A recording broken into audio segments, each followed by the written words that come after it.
Eu li a palavra de Deus essa semana no Evangelho de João, capítulo 20. Pode abrir sua Bíblia. Evangelho de João, capítulo 20.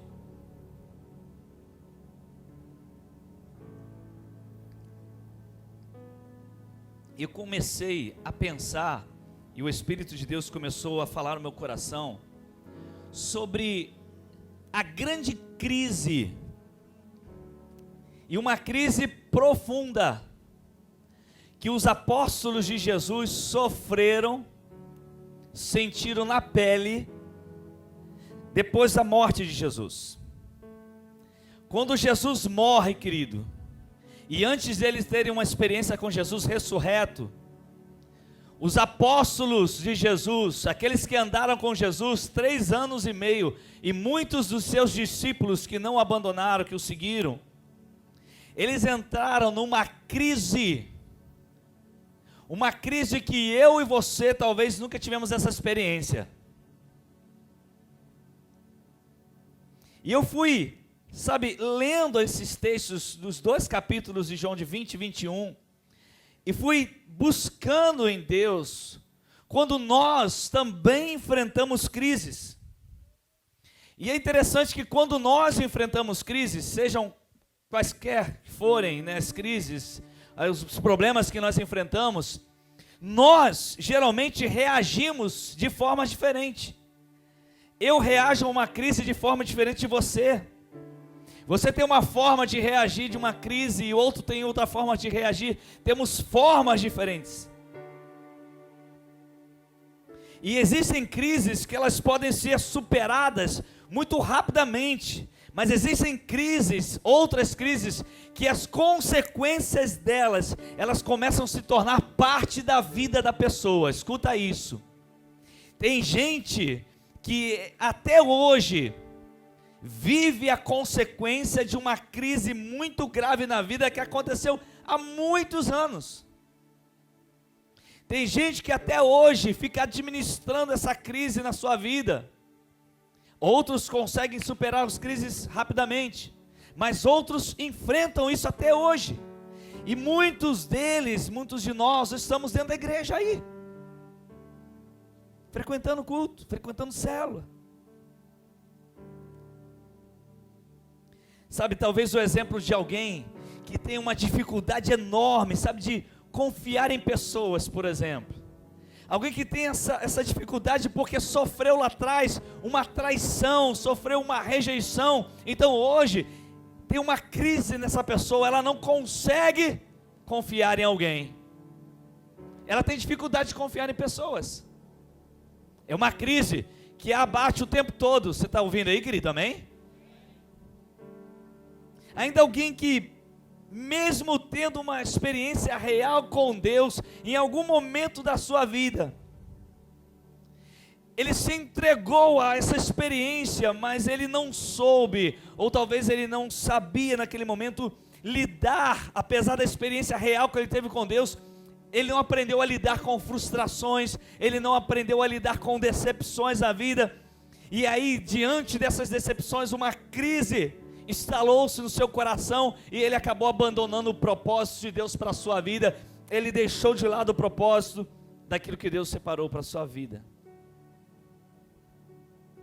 Então essa semana eu estava lendo esses 2 capítulos de João e fui percebendo no Espírito como os apóstolos, os discípulos de Jesus, eles reagiram diante da maior crise da vida deles, da maior crise que eles enfrentavam.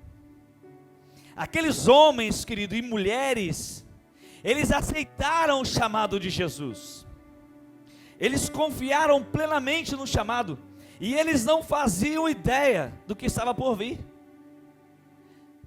No início, eles tinham uma percepção, uma visão: ele é o Messias, ele vai derrotar o Império Romano, ele vai montar um exército poderoso, porque ele faz milagres, ele vai mandar os anjos descerem do céu, e vai matar todo o Império Romano, e nós vamos dominar como Israel. E todo mundo tinha essa esperança. Aí, esse Jesus que eles tinham esperança, chegam para eles e dizem assim: eu vou ensinar vocês o que diz a lei, Não matarás? Sim. O que diz a lei? Ele começa a ensinar. Eu quero que você ensine, quero que vocês aprendam.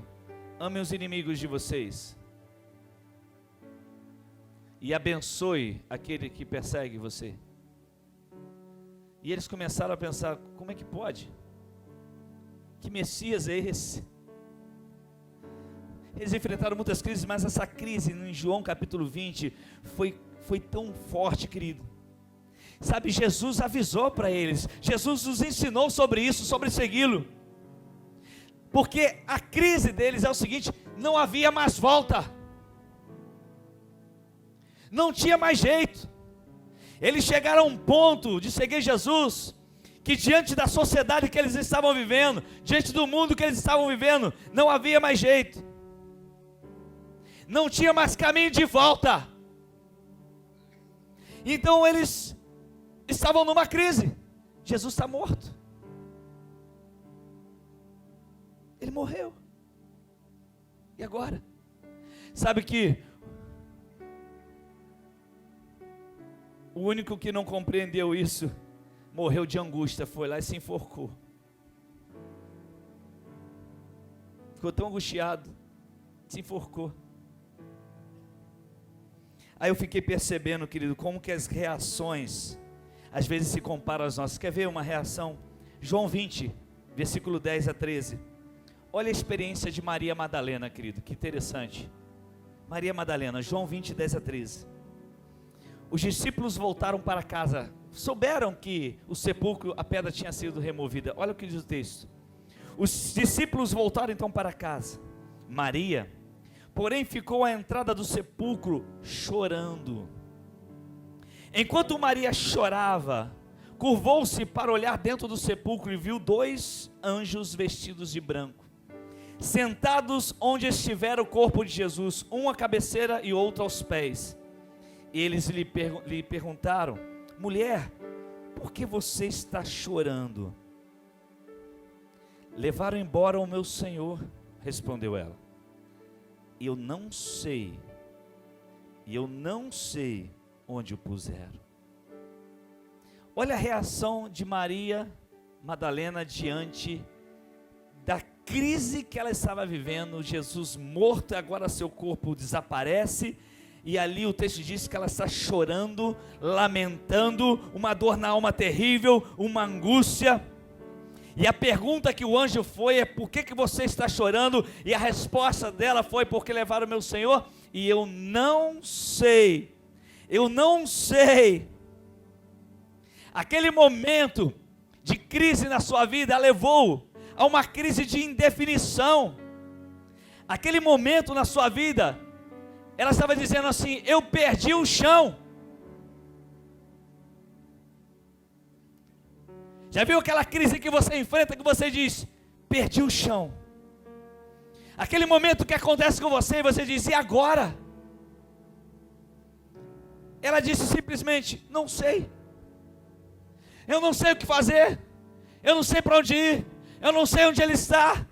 Eu não sei o que aconteceu. Então às vezes a gente está numa crise e você às vezes está dizendo assim: Deus, eu não sei. Eu não sei mais o que fazer. Eu não sei para onde correr. Eu não sei a quem recorrer. Eu não sei a quem pedir. Parece que tiraram o meu chão. Quando o Marlon conta esse episódio dessas 3 pessoas, parece pouco, querido, não é pouco não, é muita gente. É muita gente. Porque tem gente vivendo assim, já está olhando para um lado, olhando para o outro, perdeu tudo. Pode ser que sejam empresários que estão aí falidos e perderam com tudo. E não tem Deus, e olharam, o sepulcro está vazio, o corpo sumiu, perdeu tudo, e agora eu não sei.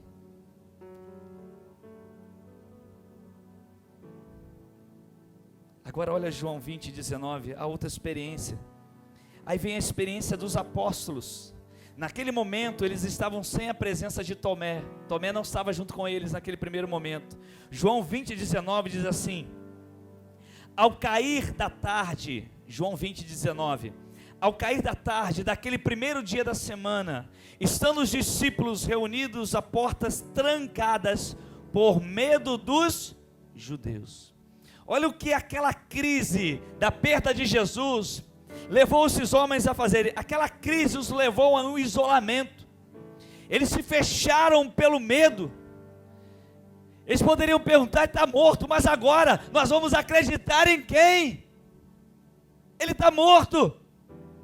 E o texto está falando aqui de portas que estão trancadas, ou seja, querido, existem alguns de nós que nós estamos fechados para a cura, pois alguma crise do passado ainda ressoa dentro de nós, e nós acabamos nos fechando para qualquer coisa que venha sobre a nossa vida.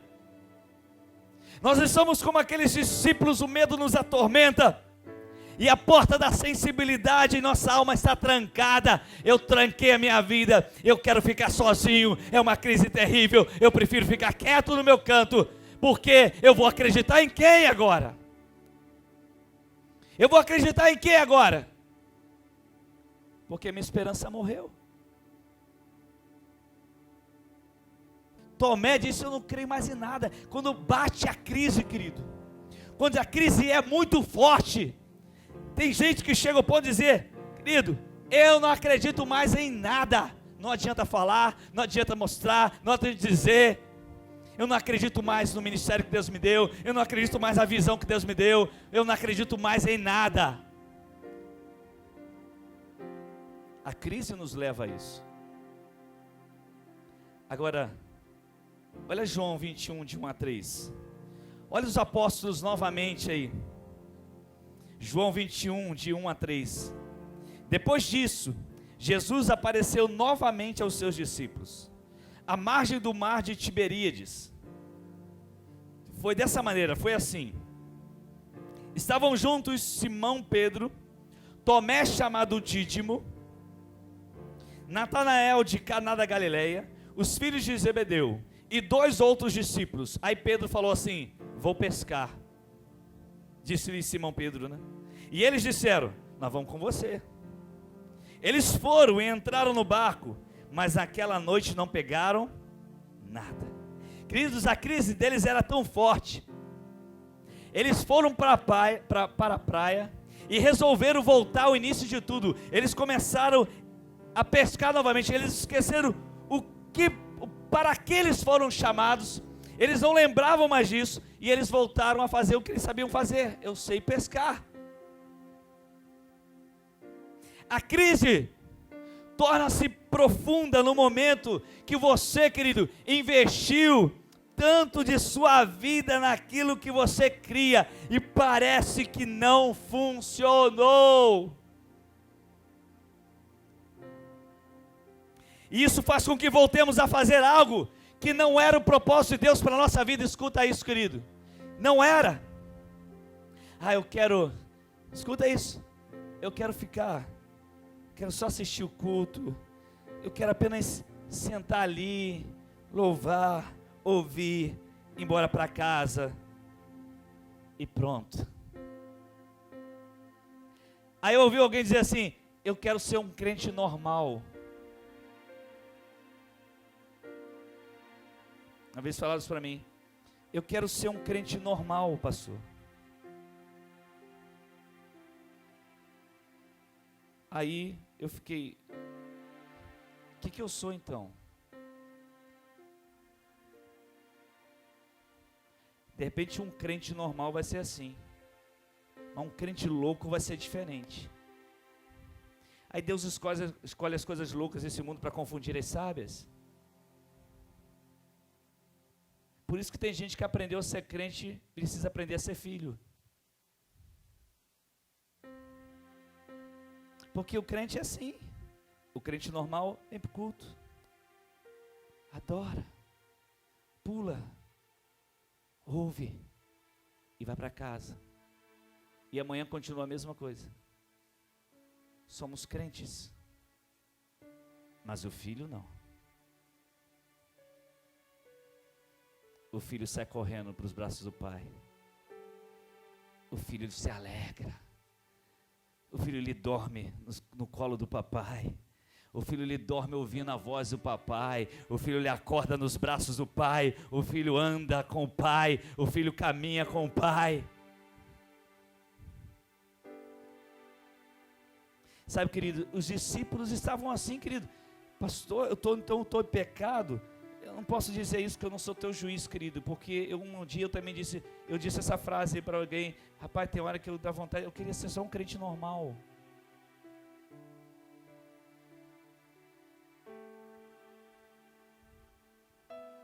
E os discípulos estavam desse jeito. Agora, olha só, João 21:15. Aí você vê justamente um personagem interessante chamado Pedro. Pedro, querido, ele estava numa crise tão profunda, mas tão profunda, porque ele estava vivendo um sentimento de culpa muito grande.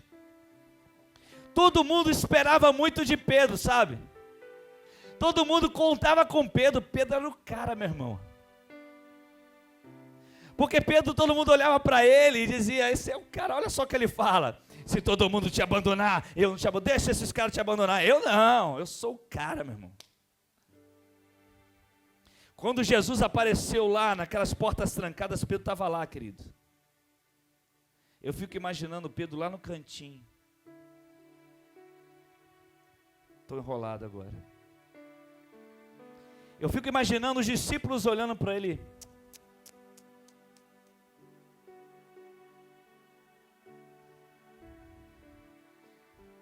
Pedro, ele estava numa crise terrível da sua vida. O interessante é que nesse episódio aí da pesca, os discípulos já haviam visto Jesus. Agora olha o que aconteceu. O que Pedro fez? Querido, Pedro tinha uma unção de liderança sobre a vida dele. Pedro era visto como líder. Sabe por quê? Pedro foi para a praia, foi todo mundo atrás dele. Aí Pedro está lá na praia e diz assim: eu vou pescar. Aí os discípulos: então nós vamos pescar com você.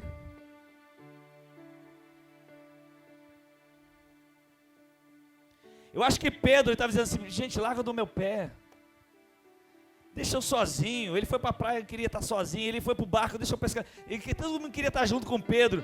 É porque Pedro, ele estava num sentimento terrível. Porque Pedro, ele tinha uma liderança natural sobre os demais. Não era uma liderança autoritária. Você tem que ir, você tem que fazer. Pedro, ele tinha uma influência. Mas ele estava decepcionado com ele mesmo. Você sabe quando um líder, ele é um homem, uma mulher cheia do Espírito Santo, ele pode influenciar pessoas pela palavra de vida que vem de Cristo. Mas quando um líder, ele não é tratado, querido, ele leva todos para direções erradas. Ele pode levar todos para longe do propósito. Pedro estava levando todo mundo para longe do propósito. Pedro, ele vivia uma crise profunda. Ele pensava assim: eu sou um rejeitado. Jesus entrou naquela sala e não falou nada comigo.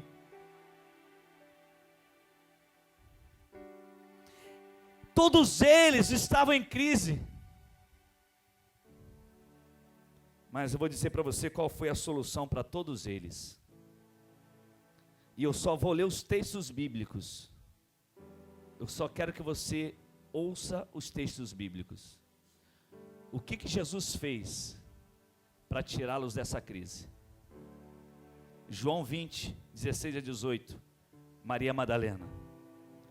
Jesus então lhe disse: Maria. Então voltando-se para ele, Maria exclamou em aramaico: Rabone, que significa mestre. Jesus disse: não me segure. Eu acho que Maria pulou nos pés de Jesus e agarrou na hora, meu irmão. Rabone! Ela... Aí Jesus: minha filha, não me segura não. Pois ainda não voltei para o Pai. Vá, porém, a meus irmãos e diga-lhes: estou voltando para meu Pai e Pai de vocês, para meu Deus, o Deus de vocês. Maria Madalena saiu correndo e disse: eu vi o Senhor.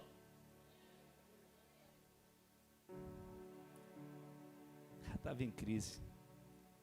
Olha os discípulos trancados lá, lembra?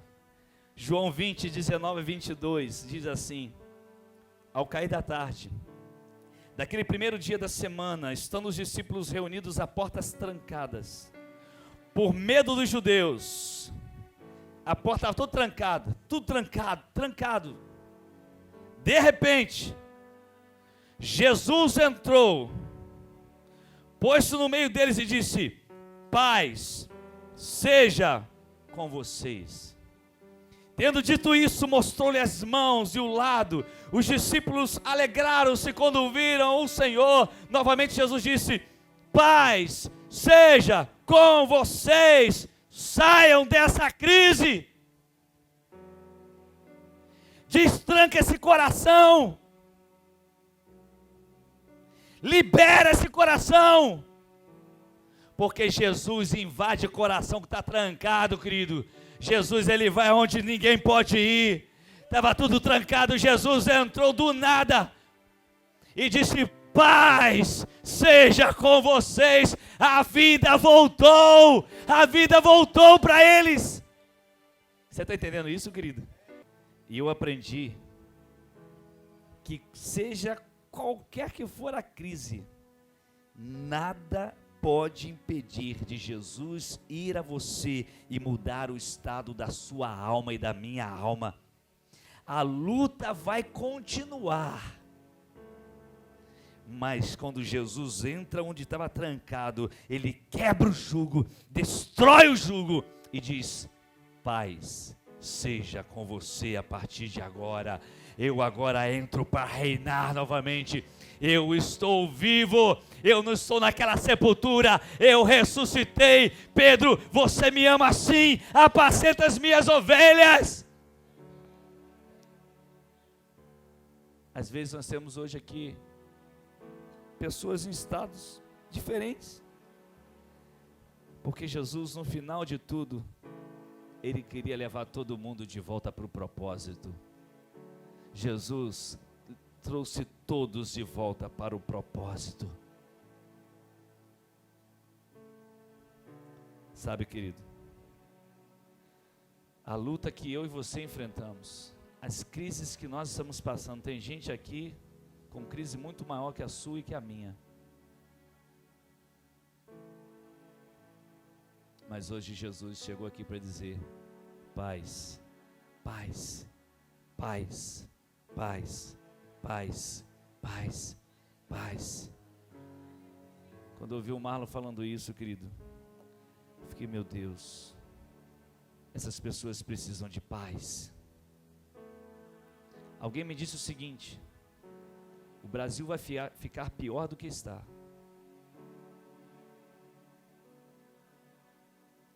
O estado de confusão no Brasil vai ser tão grande, mas tão grande, mas tão grande, porque já está, mas vai ficar pior, que só uma intervenção direta de Deus. E eu creio que daqui a pouco você vai ouvir o Rei dos Reis e Senhor dos Senhores, querido. A nossa esperança é dizer: Brasil, paz seja com vocês. Brasil, paz seja com vocês. Brasil, paz. Porque não vai ter mais esperança para nada e o Brasil vai olhar para Deus. Está na hora de começar com a gente. Eu não sei que crise você entrou aqui hoje, querido. Seja ministerial, seja sentimento de culpa, seja lamento, seja porta trancada do coração por crises passadas que estão travando a sua conquista, travando a sua alma, impedindo você de crescer. Eu não sei. Eu só sei de uma coisa, que a única coisa que Jesus disse foi: paz, eu sou a paz, e a paz está com vocês. Apacenta as minhas ovelhas, voltem ao propósito. Eu cuido de vocês, eu cuido de vocês, eu cuido de vocês, eu cuido de vocês. Quem anda no propósito, anda no sobrenatural de Deus, querido. Quem anda no propósito, anda no sobrenatural de Deus.